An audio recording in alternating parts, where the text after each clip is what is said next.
naku, mukhang si General Torre na naman ang mangunguna sa pag-aresto dito, no? Kay Gerald Bantag, mga kababayan. Doon po sa hindi nakakaintindi, ngayon lang po narinig yung tungkol sa kaso ni Bantag. Siya po ay kinasuhan at siya po, mga kababayan, yung itinuturong yumari kay ano pangalan nun? Si Percy Lapid, yung tunay na pangalan. Nakalimutan ko lang yung tunay na pangalan. Kaya dito din po nag-umpisa, mga kababayan, yung mga pang-aasaran ng mga DDS. Mark Ramos, baka mapersilapid ka. Di ba? Yung mga tinatakot nila tayo, baka mapersilapid ka dahil dyan sa mga sinasabi mo. Kami naman mga kababayan, bago kami magsalita dito, bago kami kumontra sa mga Duterte, alam na po namin yan. Di po ba?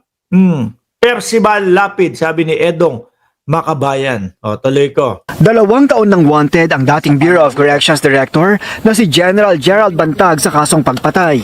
Ngayon, sinabi ni Philippine National Police Chief General Nicolas Torre III sa panayam sa DZMM na may lead na sa kinaroroonan ni Bantag. Ako po. Ayan na. Hindi naman magsasalita si General Torre ng ganyan, mga kababayan, kung wala po. Di ba? Ayan, Percival Mabasa, Lodi, ayan, yung sabi ni Tricia Mendez, no? Hindi naman maglalabas o magsasalita si General Torre ng ganyan, mga kababayan. Ilang beses na po, di ba, na napatunayan na kayang-kayang umaresto at makapagpalutang at makapag-oblo ni General Torre. Kagaya nga po ni Kibuloy. Ano sinasabi sa kanila? Wala dito si Buloyski, wala dito si Buloyski. Pero pinanindigan po ni General Torre, mga kababayan. Nandyan sa loob si Buloyski. At nararamdaman namin na pumipintig ang heart rate o ang puso ni Buloyski. Nahuli po, mga kababayan. Kaya naniniwala ako, kapag nagsalita po si General Torre, alam na namin ang kinalalagyan ni Bantag. Totoo ho yan, mga bossing. At nagpapatuloy ang intelligence operations para masakote siya. Meron naman tayong mga leads regarding that matter kung saan siya nagtatago. Ayan. Sabi ni Elaine Navarro, shoutout! Watching from Antipolo City. Shoutout sa mga taga-Antipolo. Tayo ay naglalagay lang ng resources para siya ay mahanap at maaresto. Patuloy na nagtatago si Bantag na itinuturong mastermind sa pagpatay sa mamamahayag ni si Percival Mabasa o mas kilalang Percy Lapid. Alam niyo po, may mga nagsasabi yung mga balibalita po, yung mga chismis-chismis na, nako, ang nagpayari doon kay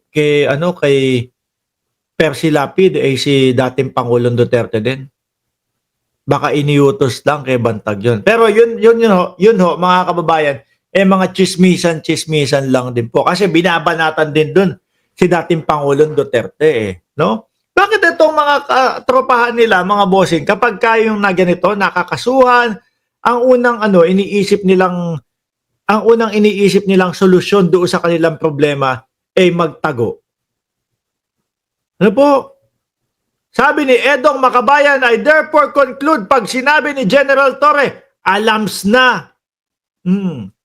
Pinagbabaril si Mabasa sa Las Piñas matapos ang komentaryo kaugnay ng korupsyon umano ni Bantag sa New Bilibid Prison.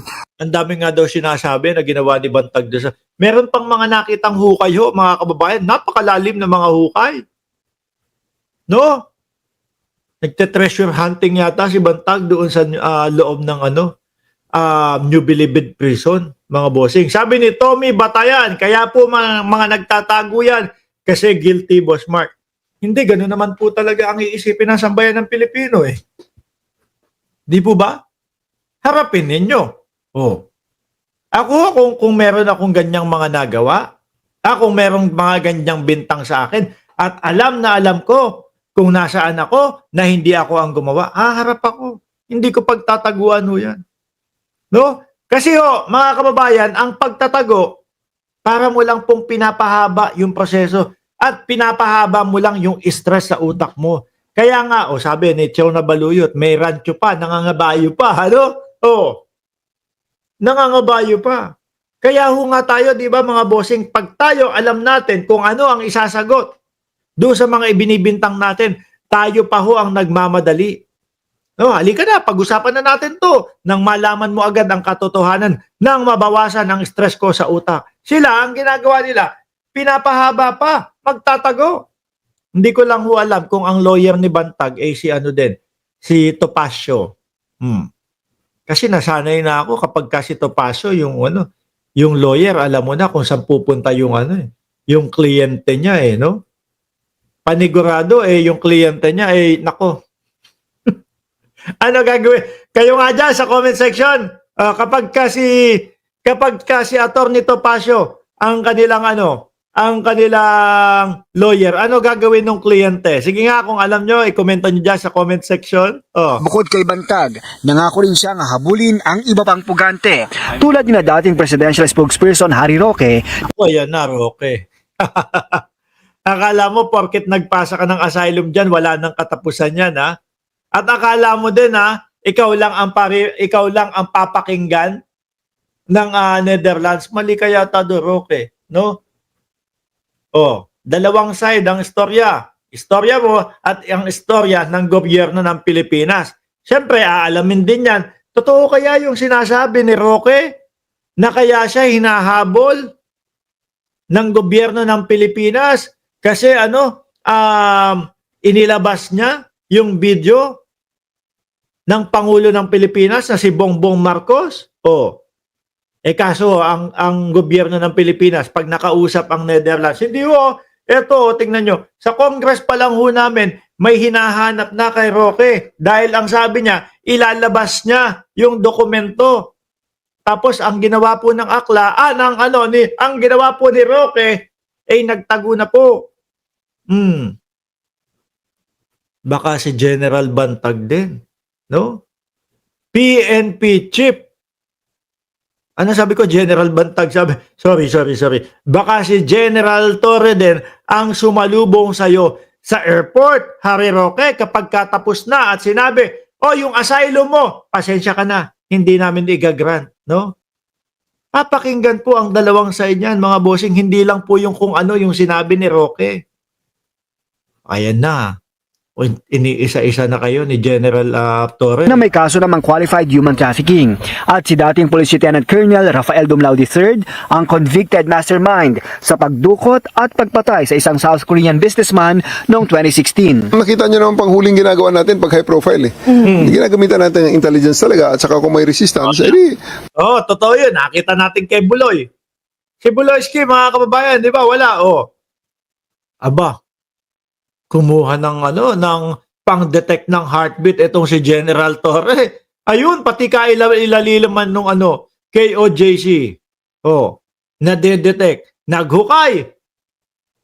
Nung naghukay na, sabi ng mga DDS, naku, niloloko lang kayo ni Torre. Wala namang kwenta yung ginagawa niya. Naghuhukay. Wala naman doon si Kubuloyski. Mga ilang araw lang mga kababayan. Biglang lumutang si Bato de la Rosa, si Robin Padilla, at si Bungo. Sabi, maghihiring tayo dito. Maghihiring tayo dito. Yun pala, siguro, ang hinala ko doon, mga kababayan, may tumawag na. Naku po, isang pader na lang po ang pagitan ni General Torre at ni Buloyski. Yun, kinabukasan sikwat si Buloy. At General, kapag ka lumaban, gamitan natin ng intelligence talaga at saka kung may resistance, talagang ginagamitan din natin ng puwersa. Naku po. Para hindi na sila makapalag at at the end of the day, mahuhuli natin sila at mapadala kung saan sila dapat dalhin. Naku po, Bato de la Rosa. Hoy, bakit si Bato de la Rosa? Tinatakot nyo na naman. Mamaya pa si Bato de la Rosa Hindi kasi, siyempre pag dumating naman yung warrant ng ICC kay Bato de la Rosa, mga bossing, panigurado ako, si General Torre din po ang aaresto kay Bato de la Rosa. Yung Bato de la Rosa, mukhang may resistance yun. Nagpapahiwatig na hindi talaga susuko at hindi ibibigay ang kanyang katawan. Pero may pangako yan kay dating Pangulong Duterte.